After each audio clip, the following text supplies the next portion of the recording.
विधिमंडळाच्या अर्थसंकल्पीय अधिवेशनात आज ऊस प्रश्नी आक्रमक भूमिका घेत विरोधी पक्षांनी सरकारवर टीकास्त्र सोडलं। त्यामुळे विधानसभा वारंवार म्हणजे तब्बल 5 वेळा तहकूब करावी लागली। ऊस दरावरून राष्ट्रवादीचे नेते चांगलेच आक्रमक झालेले पाहायला मिळाले। त्यात मराठवाडा आणि विदर्भातल्या आमदारांनीही कापूस आणि धानाचा मुद्दा लावून धरला। त्यामुळे सत्ताधाऱ्यांची कोंडी झाली। शेतकऱ्यांच्या प्रश्नावरून विधानसभेत गदारोळ, विरोधी पक्षाचा सरकारवर हल्लाबोल, सत्ताधाऱ्यांच्या उत्तरावर विरोधक नाराज।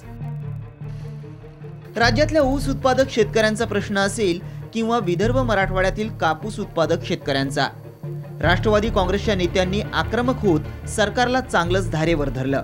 राज्यातील ऊस उत्पादक शेतकऱ्यांना अद्याप FRP नुसार भाव मिळालेला नाही। सरकारनं शेतकऱ्यांना त्यांच्या घामाचा मोबदला मिळवून दिला पाहिजे अशी मागणी राष्ट्रवादी काँग्रेसनं यापूर्वीही विधानसभेत केली होती। मात्र सरकार फक्त होहोचीच भूमिका घेतीये। त्यामुळे राष्ट्रवादीच्या नेत्यांनी सरकारच्या अनास्थेवर जोरदार हल्लाबोल केला। इतकंच नाही तर सरकारनं याबाबत गांभीर्य दाखवलं नाही तर हाहाकार माजेल असा इशाराही राष्ट्रवादीने दिलाय। मुंबई में विधानसभा चलते हुए जिसमें धान की चर्चा होने की आवश्यकता है, कपास की जो आज रेट कम मिल रहे हैं, जिसमें आधारभूत भाव भी उनको नहीं मिल रहे हैं, उसके ऊपर चर्चा होने की आवश्यकता थी। और महाराष्ट्र के किसान जो हमारे गन्ने के किसान हैं उनकी जो मांगे थी, ये सारे मांगे सामने रखते हुए इसमें चर्चा होने की आवश्यकता थी। हमारी विपक्ष की यही मांग थी, लेकिन दुर्भाग्यपूर्ण ये है कि सत्तारूढ़ पक्ष के माध्यम MLA ने बहुत बड़ा हंगामा किया। आजपर्यंत महाराष्ट्राच्या संसदीय लोकशाहीच्या परंपरेमध्ये असं कधीच घडलं नाही की सत्ताधारी पक्ष गोंधळ घालतोय। मुख्यमंत्री बसून आहेत, ते नाही धानाबद्दल बोलत होते, ना ऊसाबद्दल बोलत होते, ना सोयाबीनबद्दल बोलत होते, ना ते कापसाबद्दल बोलत होते।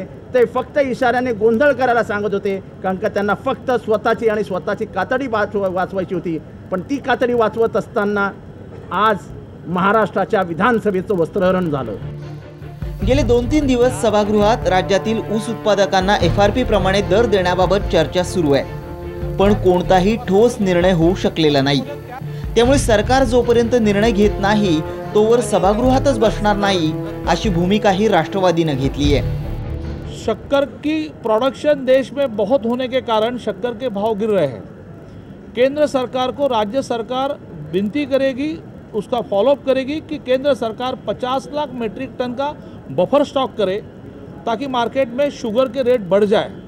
शुगर के रेट बढ़ने से स्वाभाविक रूप से गन्ना उत्पादक किसानों को शुगर फैक्ट्री के ओनर अच्छी दाम दे पाएंगे। मोलेसिस राज्य के बाहर और देश के बाहर भेज सकते हैं, इसके लिए आवश्यक निर्णय आज सरकार ने किया ताकि मोलेसिस जब डीकंट्रोल हो जाएगा, राज्य के और देश के बाहर बेचा जाएगा तो उसका रेट बढ़ेगा। उससे भी शुगर फैक्ट्री ओनर को, गन्ना उत्पादक किसानों को रेट देने में राहत मिलेगी। इन सब में से भी यदि FRP में कुछ शॉर्टफॉल आता है तो उसमें केंद्र सरकार की सहायता से मदद करने का मनोदय शासन ने घोषित किया। एकीकडे ऊसाचा मुद्दा पेटलेला असताना दुसरीकडे कापूस, सोयाबीन आणि धानाच्या मुद्द्यावरूनही विदर्भ मराठवाड्यातील आमदार आक्रमक झाले होते। शेतकऱ्यांना मदत केली नाही तर त्यांच्या आत्महत्या मोजता मोजता सरकार दमून जाईल असा इशाराच या आमदारांनी दिला। विदर्भातल्या आणि खानदेश मराठवाड्यातल्या कापूस उत्पादक, सोयाबीन आणि धान उत्पादक शेतकऱ्यांना शासनाने मदत केली पाहिजे आणि ऊस उत्पादक शेतकऱ्यांना मदत मिळावी याबद्दल आमचं काही दुमत नाही। पण विदर्भातल्या कापूस, सोयाबीन आणि धान उत्पादकांना सुद्धा मदत मिळाली पाहिजे। माननीय मुख्यमंत्र्यांना आमची विनंती आहे की या विदर्भातले जे शेतकरी आत्महत्या करतात त्यांच्या पाठीशी शासनाने उभं राहण्याची आवश्यकता आहे आणि त्याच्यामुळे या सगळ्या कापूस, धान आणि सोयाबीन उत्पादकांना शासनाने मदत करण्याचा निर्णय या ठिकाणी करावा अशी आमची विनंती आहे। आगामी काळामध्ये सरकारने जर निश्चितपणे मदत केली नाही तर आत्महत्या मोजता सरकारच्या नाकी नऊ येतात महाराज। त्यामुळे सरकारने, मान्य मुख्यमंत्री महोदयांनी तातडीने मराठवाडा आणि विदर्भ या 2 शेतकऱ्याच्या संदर्भामध्ये कापसाला भाव या ठिकाणी वाढवून दिला पाहिजे अध्यक्ष महाराज, धानाला भाव वाढवून दिला पाहिजे अध्यक्ष महाराज, ऊसाला भाव वाढवून दिला पाहिजे अध्यक्ष महाराज। सरकार शेतकऱ्याच्या आत्महत्या मोजू शकणार नाही अध्यक्ष महाराज, एवढ्या मोठ्या प्रमाणामध्ये आत्महत्या होतील। शेतकऱ्यांच्या प्रश्नावरून विरोधकांनी विधानसभेत राळ उडवल्यानं अध्यक्षांनी सभागृहाचं कामकाज तब्बल 5 वेळा तहकूब केलं. त्यानंतर दिवसभरासाठीच कामकाज तहकूब करण्यात आलं. पुढचे काही दिवस याच मुद्द्यावरून सरकारची कोंडी करण्याचा प्रयत्न विरोधकांचा असेल. त्यामुळे ऊसाच्या FRPचा मुद्दा असेल वा कापूस सोयाबीन उत्पादक शेतकऱ्यांचा, सरकार आता कोणती भूमिका घेतं हेच पाहणं महत्त्वाचं ठरेल. मंगेश चिवटे, साम TV, मुंबई. शेतकऱ्यांच्या प्रश्नावर केवळ राष्ट्रवादी काँग्रेस आणि काँग्रेसचे आमदारच आक्रमक झाले नाहीत, तर सत्ताधारी शिवसेनेच्या आमदारांनी आक्रमक पवित्रा घेतलाय. शेतकऱ्यांच्या प्रश्नावर हे सरकार गंभीर नाही असा आरोप या आमदारांनी केलाय. त्यांच्याशी बातचीत केली आहे आमचे प्रतिनिधी मंगेश चिवटे यांनी. शेतकऱ्यांच्या मुद्द्यावर आज विधानसभेचं कामकाज तहकूब करावं लागलंय. दिवसभरासाठी आपल्यासोबत विरोधी पक्षनेते राधाकृष्ण विखे पाटील साहेब आहेत. सर, ऊसाच्या मुद्द्यावर तोडगा काढण्याचा प्रयत्न केला, मात्र कापूस असेल, धान असेल, काही सरकार सकारात्मक आणि गंभीर दिसत नाहीये. प्रश्न कापूस उत्पादक, धान उत्पादक आणि सोयाबीन उत्पादक शेतकऱ्यांचा तर आहेच आहे. पण आज साखर कारखाने चालू आहेत, हंगाम चालू असल्यामुळे FRP प्रमाणे जर कारखान्यांना जर मदत झाली नाही आणि कारखाने जर बंद झाले, कारखाने ऊस गाळप बंद केलं तर काही लाख टन ऊस शेतामध्ये उभं राहणार आहे आणि त्याचा मोठा आव्हान पुन्हा सरकारपुढे उभं राहणार आहे. म्हणून मी त्यांना म्हटलं की कापूस उत्पादक शेतकरी किंवा धान उत्पादक जे आहेत, सोयाबीन उत्पादक, त्यांचा विचार आपण केलाच पाहिजे. पण जर ऊस उभा राहिला, जर 50-60 लाख टन, 100 लाख टन ऊस उभा राहिला तर याची फार मोठी किंमत शासनाला द्यावी लागेल. पर्यायाने तो लोकांवरच बोजा येणार आहे. म्हणून त्या बाबतीमध्ये सरकारनं भूमिका घेतली पाहिजे होती. पण ते चल ढकलपणा सरकार शासनात सुरू होतं सातत्यानं. पण आता काही घोषणा माननीय मुख्यमंत्री सभागृहात केल्या, पण त्याच्यातून आता अजून काही तोडगा निघाला नाही. आता पुन्हा 6-7 तारखेला काही त्याच्यामध्ये अंतिम निर्णय देणार आहे. पण आज धान उत्पादक किंवा कापूस आणि सोयाबीन उत्पादक शेतकऱ्यांना भावात पडलेला जो फरक आहे, एका बाजूला मोठ्या प्रमाणात आत्महत्या आहे शेतकऱ्यांची आणि त्या शेतकऱ्यांच्या आत्महत्येसाठी 2,000 रुपये 1,500 रुपये एकरी मदत देऊन 4,000 रुपये हेक्टरी काही सरकारनं मदत जाहीर केली. याच्यातून काय आज ह्या शेतकऱ्यांचं जे उद्ध्वस्त झालेला जो शेतकरी आहे, शेती व्यवस्था उद्ध्वस्त झाली ती काही परत सावरणार नाही. पण काही भरीव मदत करण्याची गरज आहे. बोनस दिला पाहिजे, कर्ज माफ केलं पाहिजे, त्याला पुढच्या वर्षी कर्ज पुनर्गठन करून चालणार नाही. अशा अनेक काही घोषणा सरकारनं मदत करण्याची गरज आहे.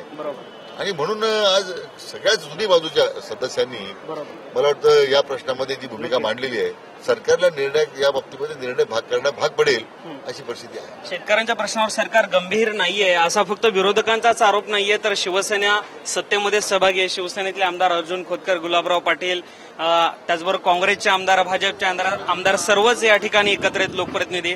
सर, शिवसेनेचे आमदार सुद्धा आक्रमक झाल्याचं चित्र पाहायला मिळालं होतं हाऊसमध्ये. लक्षात घ्या, भाव हा फक्त शिवसेनेच्या लोकांना पाहिजे ह्याच्यातला भाग नाही. शेतकरी हा सर्वांचा. उसाला भाव देऊन असं आमचं अजिबात म्हणणं नाही. तो आता कापसाचा शेतकरी हा प्रचंड अडचणीमध्ये आहे. तो आत्महत्या करतो. 600 आत्महत्या आमच्याकडे झाल्या. तरीही आपण जर भाव वाढून देणार नसेल तर हे गंभीर आहे. आणि आता सीसीआयने ज्या भावात खरेदी केली, 4100 रुपयाने कापूस खरेदी केला आणि आता बाजारामध्ये 47 रुपयाचा भाव कापसाचा आहे.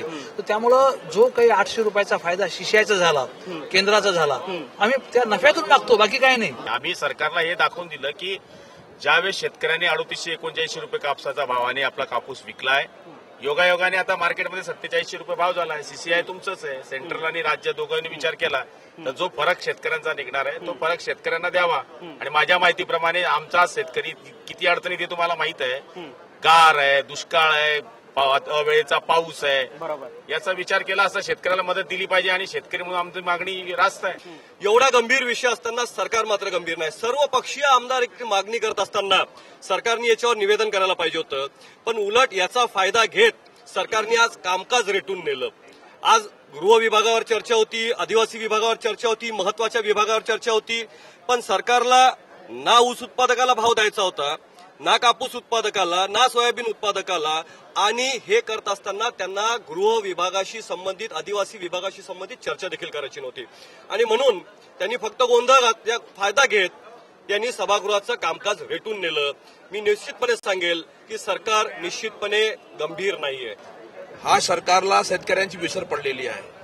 त्यांना एकदा सत्तेवर आले आणि अगोदर त्यांची भूमिका वेगळी होती. आता सत्तेवर आल्यानंतर धान उत्पादक शेतकऱ्यांची, कापूस उत्पादक शेतकऱ्यांची, ज्यांच्यावर भरोश्यावर ही सरकार आहे, त्यांच्याबद्दल ते संवेदनशील नाही. धन्यवाद गोपाळदासजी. एकूणच सर्व पक्षीय आमदार आहेत ते सरकारच्या विरोधामध्ये आता आक्रमक भूमिका घेताना पाहायला मिळत आहे. सरकार ऊस उत्पादक शेतकऱ्यांवर गांभीर्यानं लक्ष देत नाहीये. त्याचबरोबर कापूस उत्पादक आणि धान उत्पादक जो गरीब शेतकरी आहेत त्यांच्याकडे सुद्धा सरकार असंवेदनशीलपणे पाहते असा गंभीर आरोप सत्ताधारी आमदार सुद्धा या ठिकाणी करताना पाहायला मिळतात. कॅमेरा पर्सन अनुप कुलकर्णी, समंगे चिवटे, साम टीव्ही, विधान भवन, मुंबई.